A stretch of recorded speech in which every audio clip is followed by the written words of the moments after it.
Hi అండి అందరికీ.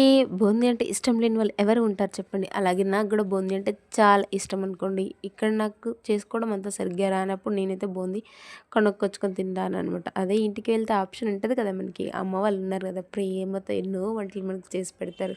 అలాగే నేను కూడా ఇంటికి వెళ్ళినప్పుడు మా అమ్మ కారపూస, అరిసెలు, బూందీ చేసిందనమాట. నేను ఇంత మునుపు ఆల్రెడీ కారపూస వీడియో మన ఛానల్లో పోస్ట్ చేశాను. చూడని వాళ్ళు ఎవరైనా ఉంటే వెళ్ళి చూడండి.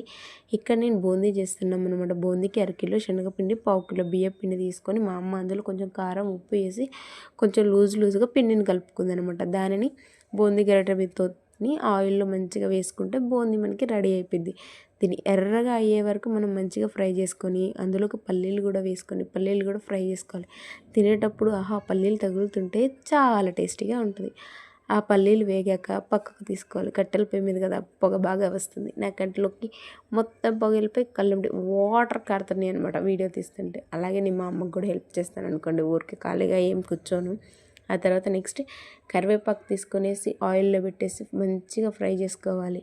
ఆ ఫ్రై అయిందని ఇందులో వేసి ఎల్లిపాయలు, కారం, ఉప్పు కూడా ముందే మంచిగా మిక్సీ బట్టి పెట్టుకోవాలి. అదే ఓపిక ఉంటే రోట్లో వేసి కూడా దంచుకోవాలి. మా అమ్మ అయితే రోట్లో వేసి దంచింది. అది తీసుకొచ్చి నాకు ఇచ్చి ఇందులో వేసేసి బాగా మిక్స్ చేశాను. సూపర్గా ఉంది. ఇంతవరకు నా వీడియో చూశారు కదా. సబ్స్క్రైబ్